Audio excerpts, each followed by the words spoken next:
Hotel, what's going on? It's your boy Deezy. Deezus, Diesels, Don P. Don D with Supreme Confidence. You listen to today's episode of the Confidence in the Clutch podcast on the Confidence in the Clutch network.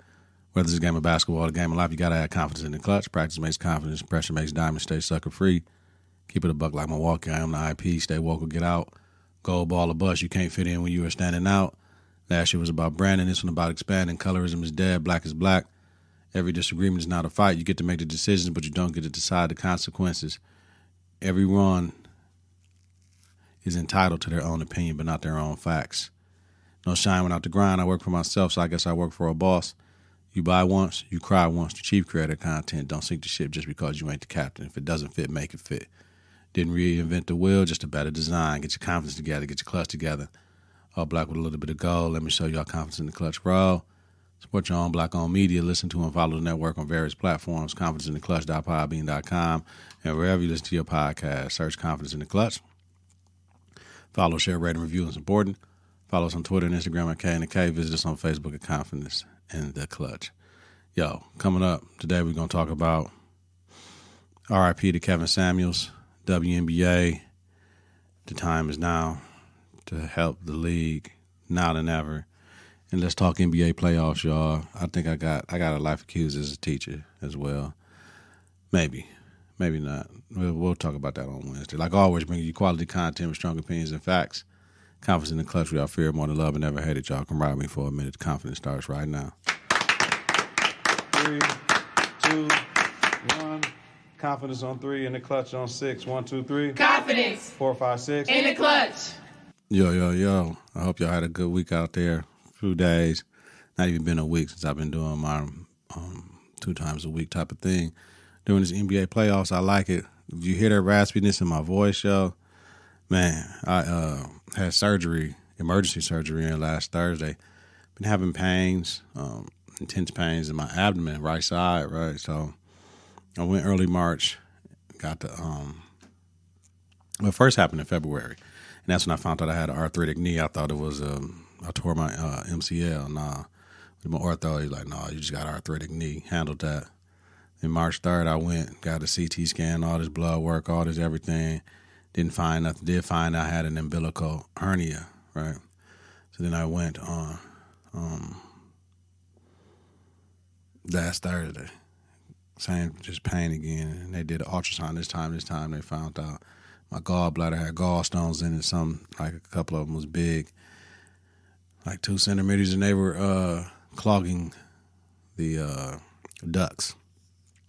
I had to come out. So they fixed the hernia, fixed that. Now I'm here though, but yeah. Unfortunately, the way things set up, I had to go to work. So your boy's exhausted, still recovering from that breathing tube down my throat. Trying not to let that settle. But with my stomach being where it is, it's hard to blow, hard to cough up anything, clear your throat type of deal. So y'all ride with me, man. I'm going to try to get this done and get this done expeditiously for y'all today, man. So let's go. Life accused as a teacher, man. Here we go.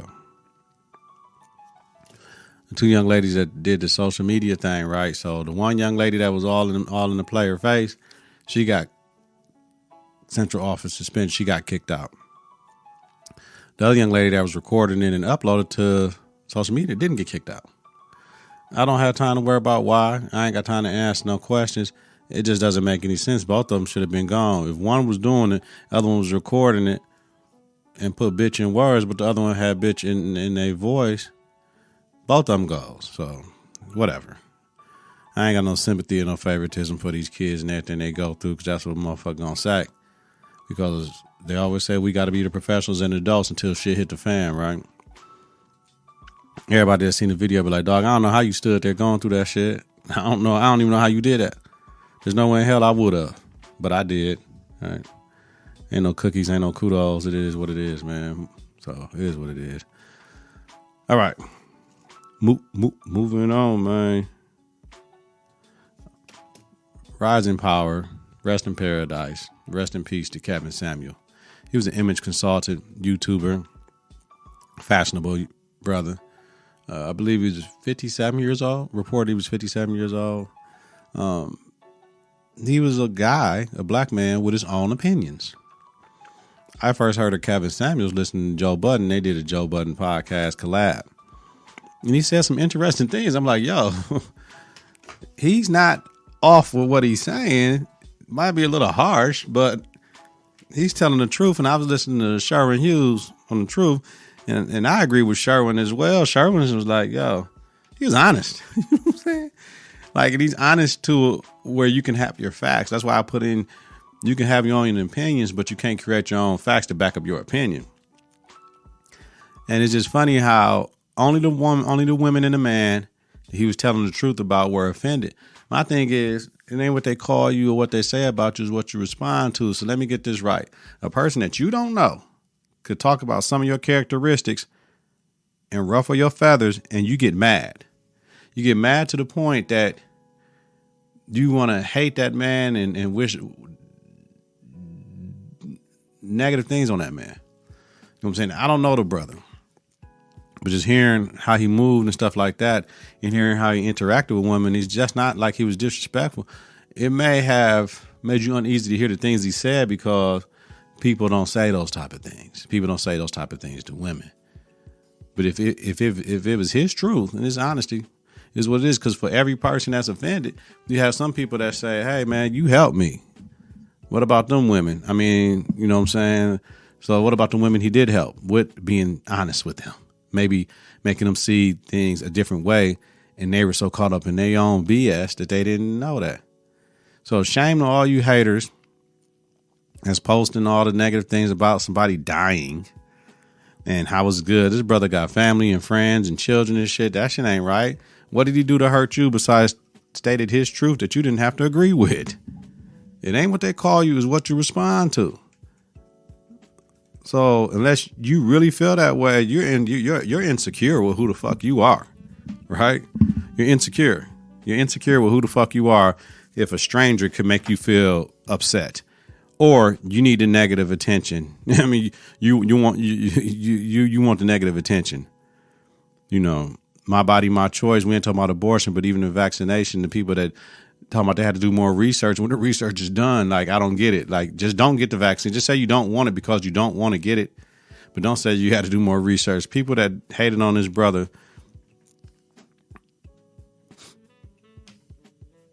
in his demise, in his death, classless, yo. You don't do that. You don't do that. Check him out, though. He how about this? He was an entertainer akin to a singer, a rapper, a actor, a athlete. I mean, he was an entertainer. Some of his things he said was entertaining. Rising power to Kev, yo.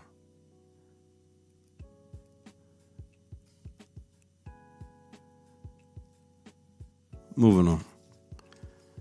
Yo. WNBA. I joined the league. I was going to start one. Confidence in the Clutch WNBA league, and I still might do it. They only got a couple games in some teams. Some teams have one. Yo, the time is now for the WNBA, man. I wonder if the selling of stock is a way for the WNBA to gain more revenue, right? I wonder that. I wondered that an option. I didn't do any research on that to find out if that's an option. I wonder if that's an option. I wonder if opening up the number of investors a team can have, like if more people can invest in WNBA to give them more cash. I wonder expansion, but would it be better to consolidate the teams and expand rosters? WNBA is very political with who gets drafted and placed what, because they don't have all the spots available. And then I was reading an article on ESPN today, and it's talking about next year the WNBA will be implementing a prioritization of WNBA first, meaning players that don't report to camp on time and or miss games will risk fines or suspensions. So they said in 2023, players with at least 3 years of pro experience who aren't there at the beginning of the WNBA season will be suspended for the season. Wait a minute. What the fuck? Who signed off on that shit? Like, what players union rep signed off on that? Knowing y'all got to play overseas to make 4, 5, 6, 7, 8 times the amount of money you make in the WNBA. What? In 2024, If you're not there by the start of training camp, you're suspended for the season. What the fuck? Wait, so I make more money overseas and you're going to penalize me because we made the playoffs and are making a deep run overseas for a league that my earning potential is lesser than the WNBA? Rewind. Wait.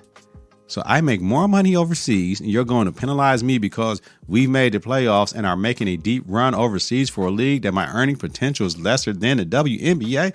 That is illogical and irrational. What union player rep signed off on that? And I know when you need the money and you're desperate, you got to let some shit go and you're going to try to catch it before the next CBA, hoping that they don't really go with what they're going. But if they're going to prioritize WNBA over any league in the world, that better be the highest paying league in the world. Now, if you're the highest paying league in the world, I understand that. But the WNBA has never operated in a block. I don't believe in their 26, 27 years of existence. They lose money every year. They just not getting charter flights, and they have all these draconian rules. And some of the stuff is like, who controls this? Everything. It's a women's league. They have women commissioners.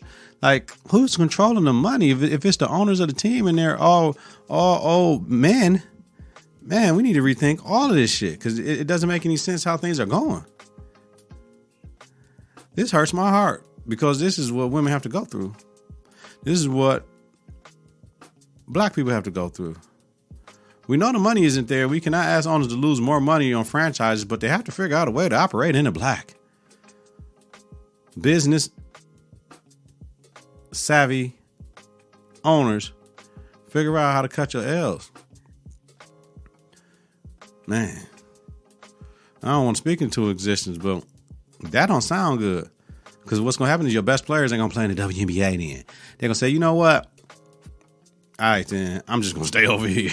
Like, you can't tell, because you're telling me that I should leave my team overseas, right, to come back and start this season, but I could win a championship over here who's paying me more than you. All right. Moving on, man. Let's talk NBA, man. NBA playoffs. Let's talk about series notes. Dillon Brooks suspended. GP2 out a month with a fractured elbow. Ben Simmons has had surgery on his back, out 45 months. Kai's living the martyr life. Let's just jump on that before we get into the games, man. The Dillon Brooks foul. Suspended one game for a flagrant 2. You know, everybody, dirty play. Whenever you go to block a shot, when you swipe across, you're trying to block the ball. When you're trying to swipe down, your intention is to try to send a message to a certain degree. You know what I mean? I'm not going to say it was intentionally set to harm GP2, but anytime you swipe down, it's a foul anyway. You know what I mean? Like, you know, you got to swipe across. When you reach, you got to reach outside. When you reach inside, it's going to be a foul.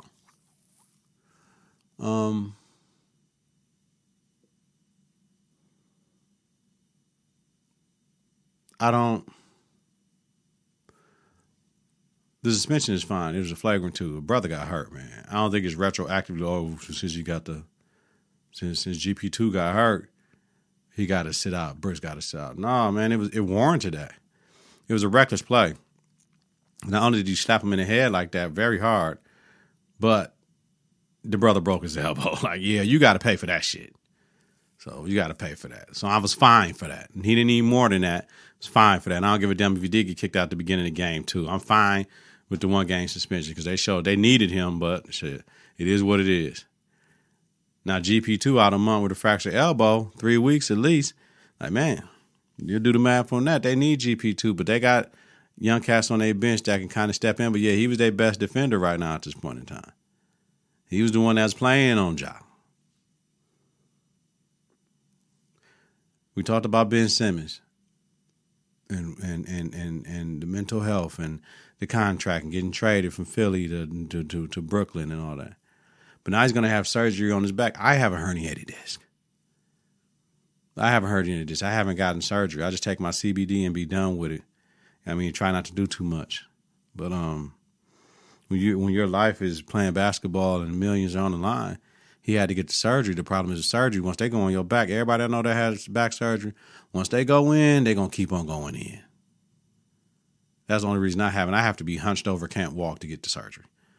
Once they go in, they're going to keep going in. So after you had the surgery, you're going to be out 45 months. I'd still want to know, how did that slip through the physical process? How did that slip through the physical between Brooklyn and Philly?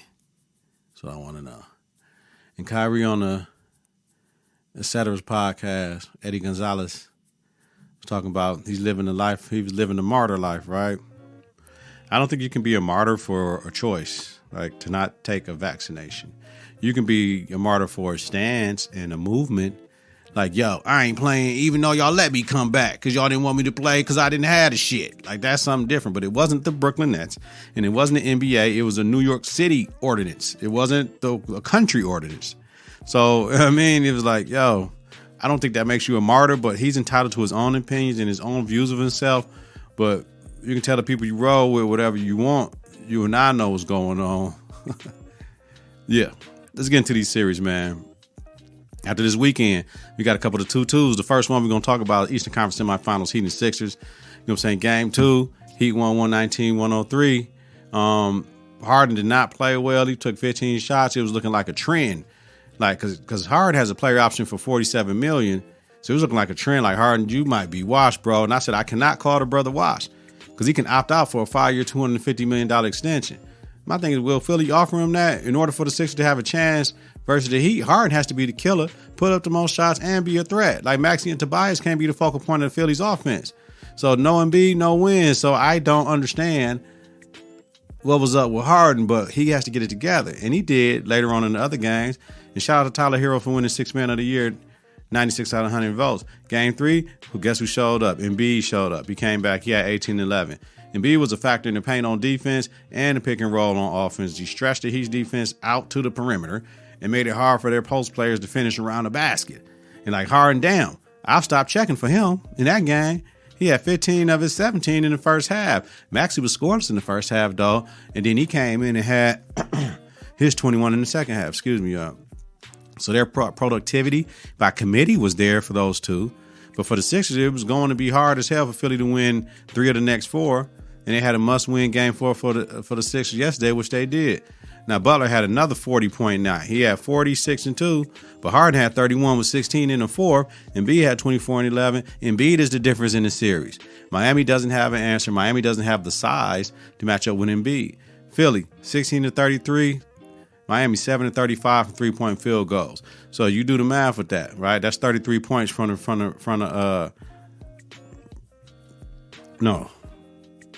No, that's not. What the hell am I talking about? No, that's 48, right? So, you know, it is what it is. They got a ball. 48 from Trey Ball to 21.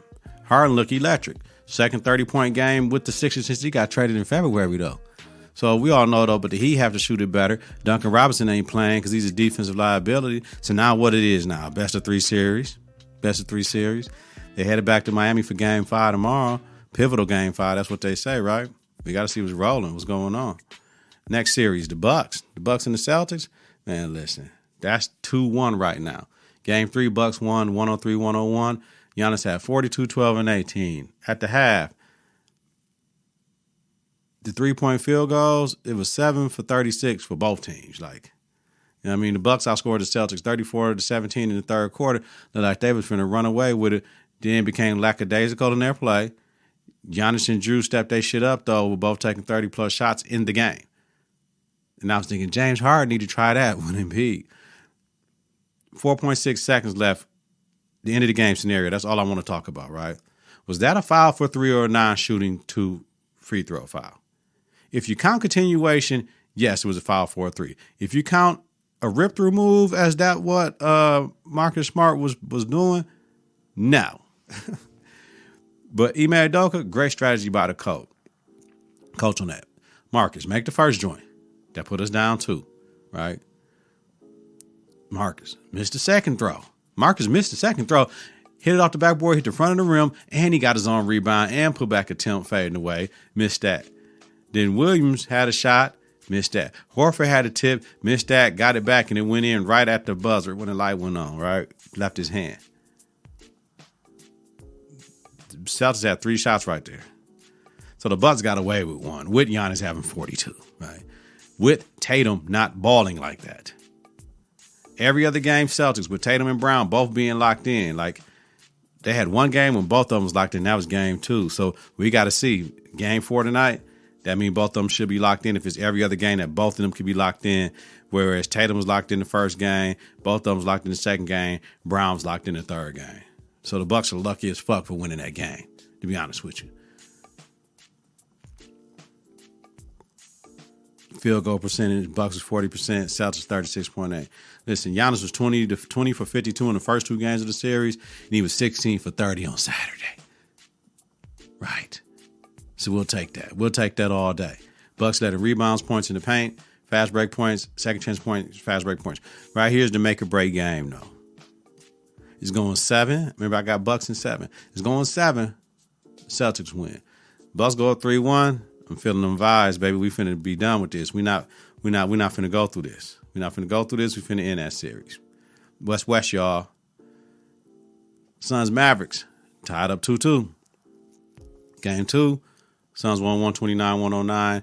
Like, it was at that point earlier in the series, the Mavs have to get Dinwiddie and Brunson going. The Suns are allowing Luka to get his shit off while locking down on others, or were they just not making shots, or were they just not being aggressive enough? At the same time, Luka doesn't defend at all, so they put him in the blender. So it was looking like the Suns were destined to win the series, possibly sweep these cats, right? I got Suns in 6, though. I knew it wasn't going to be easy. In Game 3, what happened? 103-94 Mavs, Luka 26-13-9. Jalen Brunson had 28. Reggie Bullock at 15. Mavs led in points in the paint, bench points, home energy for the home team. Your reserves and your second and third stars play better at home. Phoenix scored their lowest scoring total of the season with the 94 points. Mavs led in, like I said, second chance points as well. So it was a good game for them. Now Game 4, here go Mavs with another recipe. 111, 101 for the win. Even though Booker had 35, 4, and 7, Luka had 26, 7, and 11. Finney Smith had 24, 8 of 12 from trade ball land. Brunson had 18. So the Mavs let that thing go, shooting 20 for 44 from three-point land, while the Suns was 9 for 25. You do the math. Those 11, that's 33 more points from the three-point line to win by 10. CP3, never have another game like this. 5, 5, and 7 and fouled out. Some of those fouls were trash calls. They're like, you going to call that? Like, it's a series now. Then the shit that happened in the stands, I agree with CP3. We get in trouble for saying shit to the fans, but the fans can put hands on our family. So we always go through this shit. Why are we doing this? Why are we sending our family out to these places without the proper security and without all that shit? Because you ain't expecting people to put hands on your people at a basketball game, which is a form of entertainment. So I'm glad they got that shit under control. But, man, this is going to get ugly one of these days because it's been getting ugly. There's going to be some major brawls. Somebody going to really get fucking hurt. There's going to be, you know what I'm saying? Remember, J.R. Ryder went in the stands. His brother was fighting out in Portland.